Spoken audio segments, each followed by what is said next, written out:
الحمد لله وكفى وسلام على عباده الذين اصطفى خصوصا على سيد الرسل وخاتم الأنبياء أما بعد فأعوذ بالله من الشيطان الرجيم بسم الله الرحمن الرحيم قال الله تبارك وتعالى إن أكرمكم عند الله أتقاكم إن الله عليم خبير صدق الله مولانا العظيم إن الله وملائكته يصلون على النبي يا أيها الذين آمنوا صلوا عليه وسلموا تسليما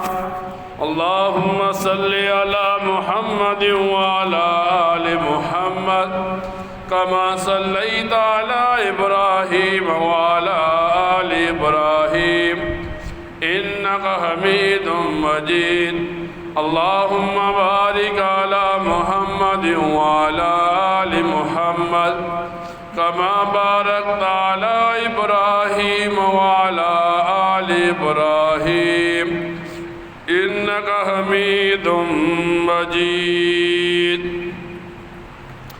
قرآن کریم کی ایک آیت مبارکہ کا ایک حصہ تلاوت کیا۔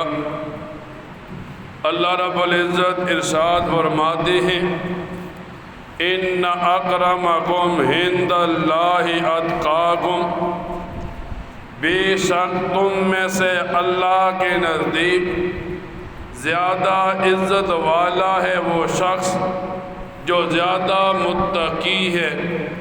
ان اللہ علیم خبیر، بے شک اللہ تعالی علم رکھنے والا، خبر رکھنے والا ہے۔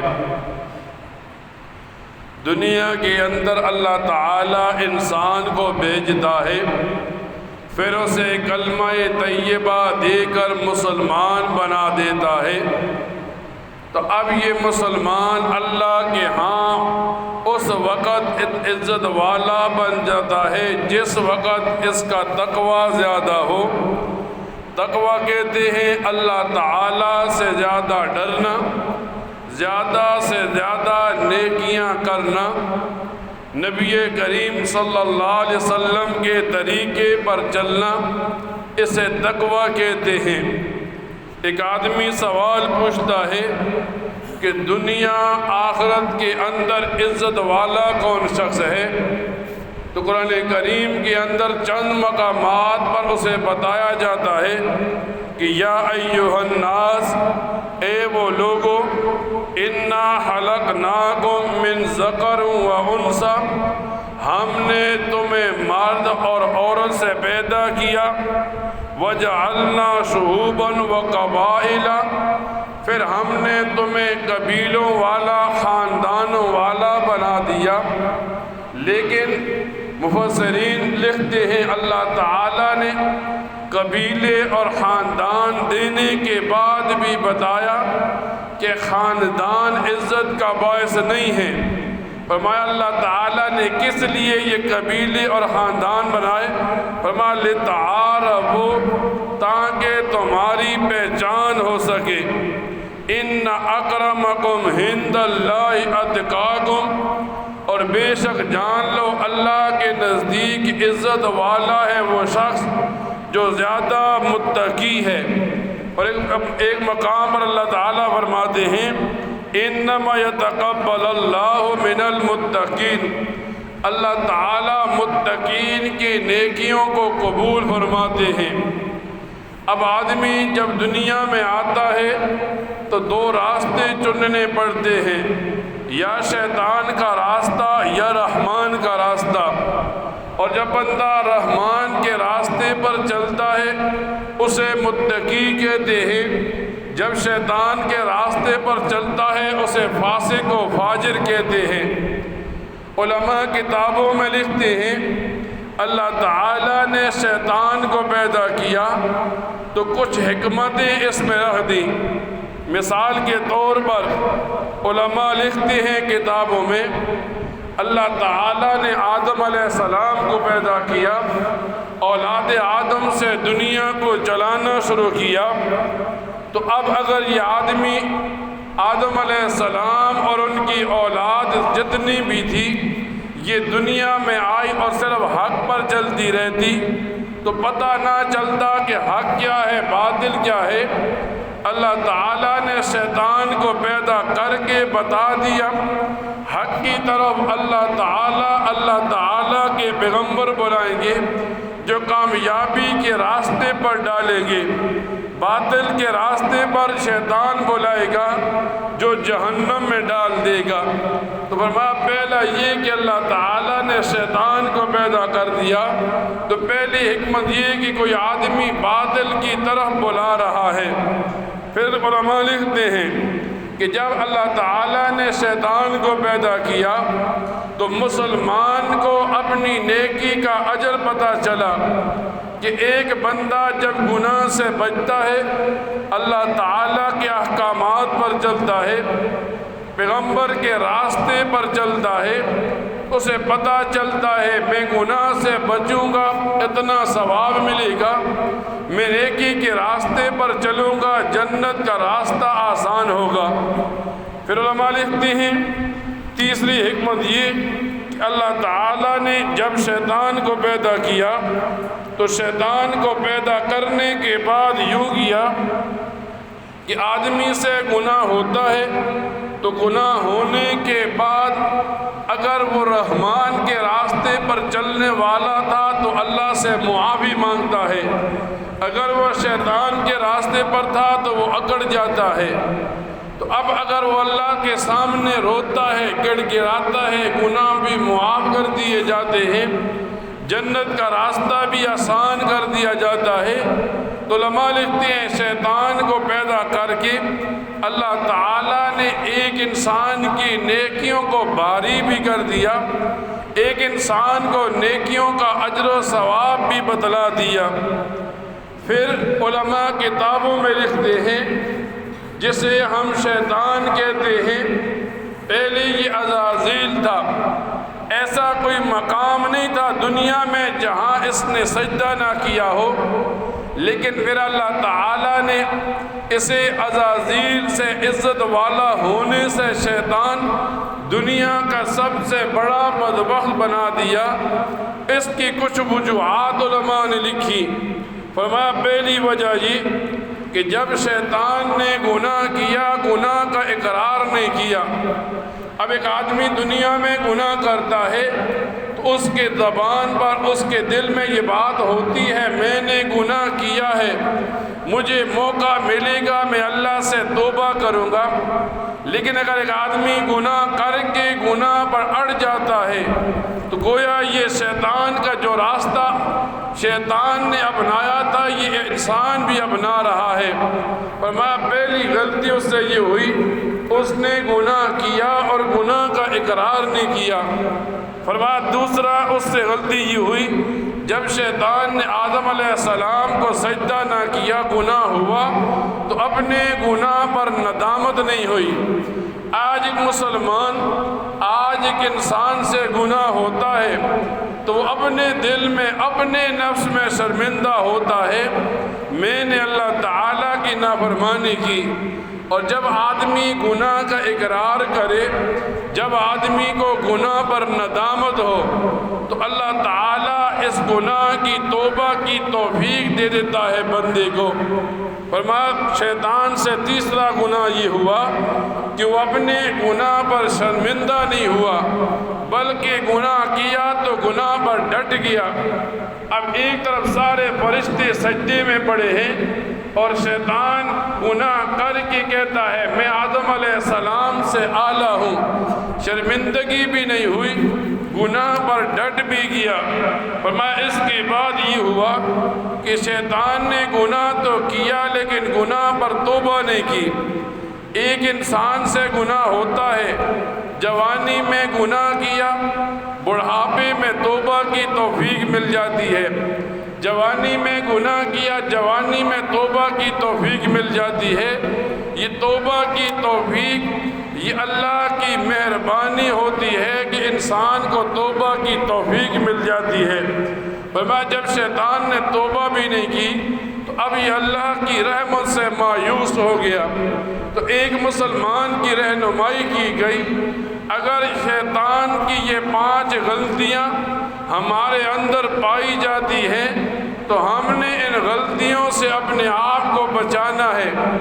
پھر علماء لکھتے ہیں کتابوں میں، دنیا میں ایک مسلمان نیکی کرتا ہے تو شیطان چاہتا ہے پہلے تو نیکی نہ کرے، نیکی کر لیتا ہے تو شیطان نیکی کو تباہ کر دیتا ہے۔ علماء نے کتابوں میں مثالیں لکھی، فرمایا شیطان ایک آدمی کو گناہوں سے ایک آدمی کو نیکیوں سے روکتا ہے۔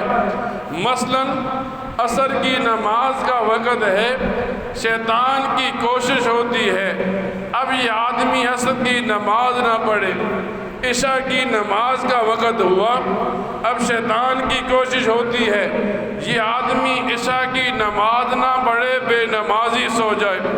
صبح کی نماز کا وقت آیا، شیطان کی کوشش ہوتی ہے یہ صبح کی نماز نہ پڑھے، دن کو بے نمازی پھرتا رہے۔ فرمایا شیطان کی کوشش یہی ہوتی ہے آدمی کو نیکی نہیں کرنے دیتا۔ پھر علماء لکھتے ہیں اگر آدمی نیکی کرنے پر ڈٹ جاتا ہے، شیطان دوسری کوشش یہ کرتا ہے اس کی نیکی کو لیٹ کرنے کی کوشش کرتا ہے۔ مثال کے طور پر اب عصر کی نماز کا وقت تھا، شیطان کوشش کرتا ہے جتنی لیٹ کر کے پڑھے گا شاید کہ کوئی کام میں لگ جائے نماز ضائع ہو جائے، عشاء کی نماز لیٹ کر کے پڑھے گا شاید کہ نیند آ جائے، سو جائے، نماز ضائع ہو جائے۔ یعنی فرماتے ہیں اگر آدمی نیکی کرنے پر ڈٹ جاتا ہے، شیطان کی کوشش ہوتی ہے یہ نیکی کو لیٹ کرے شاید کہ نیکی تباہ ہو جائے۔ پھر علماء لکھتے ہیں آدمی نیکی کرنے پر ڈٹ گیا، نیکی کا کام شروع بھی کر دیا، اب شیطان تیسرا کام یہ کرتا ہے جیسے ہی اس آدمی نے نیکی کا کام شروع کیا شیطان دل میں ریا ڈالتا ہے۔ آدمی نماز کے لیے کھڑا ہوا اللہ کو راضی کرنے کے لیے، وقت نکالا، مشقتیں اٹھائیں، اب یہ آدمی اللہ کے گھر میں کھڑا ہے تو شیطان دل میں ریا ڈالتا ہے۔ اب یہ آدمی سوچتا ہے لوگ مجھے دیکھ رہے ہیں، لوگ مجھے اچھا سمجھ رہے ہیں، لوگ مجھے نیک سمجھ رہے ہیں۔ یہ آدمی مختصر نماز پڑھتا تھا، اب اس نے لمبی نماز پڑھنا شروع کر دی۔ تو فرمایا جب شیطان آدمی نیکی پر لگ گیا تو شیطان دل میں ریا ڈال کر نیکی کو تباہ کر دیتا ہے۔ فرماتے ہیں اگر شیطان دل میں ریا نہ ڈالے تو دل میں عجب ڈال دیتا ہے۔ یہ آدمی نماز پڑھ لیتا ہے اور نماز کے بعد دل میں یہ بات آتی ہے فلاں بے نمازی ہے میں اس سے اچھا ہوں، فلاں نماز نہیں پڑھتا میں اس سے اچھا ہوں۔ اپنے آپ کو جب لوگوں سے اچھا سمجھنا شروع کر دیتا ہے فرمایا اس آدمی کی نیکیاں تباہ ہوتی چلی جاتی ہے۔ فرماتی ہیں جب یہ ساری نیکیاں کر دیتا ہے گناہ نہیں کرتا، اب اللہ تعالیٰ دل میں شہرت کی بات ڈال دیتا ہے، لوگ مجھے نیک سمجھیں، لوگ مجھے نمازی کہیں، لوگ مجھے حاجی کہیں۔ اب جب اس کے دل میں یہ بات آ گئی نیکیاں تباہ ہونا شروع ہو گئی۔ آج کی اس دور میں ایک مسلمان نیکی تو کرتا ہے لیکن نیکی اس انداز میں کرتا ہے نیکی تباہ کر دیتا ہے۔ مثال کے طور پر چند دنوں سے ایک رواج چل پڑا نمازیوں میں، نوجوان مسجد میں نماز کے لیے آتے ہیں، فیشن کے طور پر ننگے سر نماز شروع کر دی۔ اب اس آدمی سے بندہ پوچھے ننگے سر نماز پڑھنا با ادبی ہے یا بے ادبی ہے؟ نبی کریم صلی اللہ علیہ وسلم کی ساری زندگی، آپ کے صحابہ کی ساری زندگی کو دیکھا جائے، کہیں پر بھی ننگے سر نماز نہیں پڑھتے، لیکن آج ایک مسلمان، آج کا ایک نوجوان کیا کرتا ہے؟ مسجد میں آیا، بال خراب ہونے کی بچانے کی وجہ سے ننگے سر نماز شروع کر دی۔ اور آج کل تو لوگ فیشن کے پیچھے ایسے مرتے ہیں، اگر کسی نے ٹوپی اتار دی کسی عذر کی وجہ سے، نوجوان ٹوپی اتار کر ننگے سر نماز پڑھنے کو ثواب سمجھتا ہے۔ کچھ لوگ ایسے ہوتے ہیں، گمراہ ہوتے ہیں، جنہیں غیر مقلد کہتے ہیں، جنہیں اہل حدیث کہتے ہیں، جو فتنے کے لیے مسجد میں آ کر لوگوں کی نماز تباہ کرتے ہیں۔ لیکن آج کا نوجوان کو جو نفس ہے، یہ شیطان کا ایسا پیروکار بن گیا کہ مسجد میں آیا نماز پڑھنے کے لیے، پڑھتا بھی صرف فرض ہے، نہ سنتیں پڑھتا ہے نہ واجبات پڑھتا ہے، صرف سنتیں پڑھنے کے لیے آیا اور ننگے سر کھڑا ہو گیا۔ اللہ معاف کرے ایسا نہ ہو کل کوئی نوجوان قمیض اتار کر نماز پڑھے تو دوسری دن سارے صفوں میں قمیض کے بغیر یوں کھڑے ہو جائیں کہ یہ فیشن ہے۔ آج کل مسلمان مسجد میں آتا ہے، نہ والدین رہنمائی کرتے ہیں نہ مسلمان اس طرف آتا ہے، اور یوں ہوتا ہے اس نے وقت نکالا، مسجد میں آیا نماز پڑھ کے لیے، اب آدھی سب نوجوانوں کی کھڑی ہے اور انہیں اللہ سے حیا نہیں آتا، انہیں ادب کا تقاضا نہیں نظر آتا، ننگے سر نماز شروع کر دیتے ہیں اور سمجھتے ہیں ہماری نماز تو آسمانوں پر پہنچ گئی، حالانکہ بے ادبی کی نماز ہے۔ کم از کم یوں تو ہو آدمی کے سر پر ٹوپی ہو، چادر ہو، رومال ہو جو سر پر بندھا ہو کہ دیکھنے والا دیکھ کر کہے ہاں یہ با ادب نمازی ہے۔ ہمارے ہاں کیا رواج ہے، ایک آدمی ایک کام کرتا ہے سارا معاشرہ اس کے پیچھے چل پڑتا ہے، ایک آدمی ننگے سر کھڑا ہوا، اب آدھی مسجد کے نمازی جوان کھڑے ہو گئے۔ مثال کے طور پر جمعے کا دن ہوتا ہے، امام سلام پھیرتا ہے، اب یہ جمعے کے فرض پڑھے، پھر جمعے کا دن آیا فرض پڑھے، اب اللہ تعالیٰ کی رحمت سے اتنے دور ہیں، فرض پڑھے سلام پھیرا، اب انہیں سنتوں کی توفیق نہیں ہوئی، یا تو مسجد میں کھڑے ہو کر مسجد کی نمازیوں کی نماز کھڑی کریں گے، خراب کریں گے، یا مسجد سے باہر کھڑے ہو کر اتنی اونچی آواز سے بات کریں گے۔ اب ان نوجوانوں کو حیا نہیں آتا، ان کے والدین، ان کے بڑے انہیں نہیں سمجھاتے۔ مسجد کے اندر جب حضرت حسین جیسی شخصیت جس کے جنتی ہونے میں کوئی شک نہیں، جب وہ مسجد کے پاس آتے، مسجد میں داخل ہوتے، اللہ کے ڈر سے وہ بے ہوش ہو کر گر پڑتے تھے۔ اور آج کا مسلمان جب مسجد میں ہوتا ہے اللہ سے حیا نہیں آتا، خوف نہیں آتا، نماز پڑھی، جمعے کے بعد جمعے کی توفیق ملی، صرف فرض پڑھے، یا تو مسجد میں باقی نمازیوں کی نماز خراب کرنا شروع کر دی، یا مسجد سے باہر۔ تو اللہ تعالیٰ جب ایک آدمی کو شیطان کے پیچھے چلتا ہے تو اللہ تعالیٰ اس کی نیکیوں کو ضائع کرتا ہے۔ اب یہ مسجد میں آیا ہفتے کے بعد جمعے کی نماز کے لیے، تو اس نے کیا کیا، یا تو ننگے سر نماز پڑھ کے نماز تباہ کر دی، یا مسجد سے نکل کر مسجد کے گیٹ پر اندر یا باہر کھڑے ہو کر اتنی اونچی باتیں گپے لگانا شروع کر دی کہ 2 فرضوں کا جو ثواب لیا تھا اسے یہیں پھینک کر چلا گیا۔ تو اللہ تعالیٰ ایک مسلمان کی رہنمائی کے لیے انبیاء بھیجتا تھا، صحابہ کا طریقہ بھیجتا تھا۔ آج ایک مسلمان کو یہ باتیں اس لیے بتائی جاتی ہے کہ ایک مسلمان نیکی کرے تو اپنی نیکی کو بچانے کی کوشش کرے اور ان باتوں پر چلے جس کی وجہ سے اس کی جنت کا راستہ آسان ہوتا ہے۔ اللہ تعالیٰ سے دعا کیا کرے اللہ تعالیٰ ان باتوں کو سننے کے بعد ان پر عمل کرنے کی توفیق عطا فرمائے۔ وآخر دعوانا الحمد للہ رب العالمین۔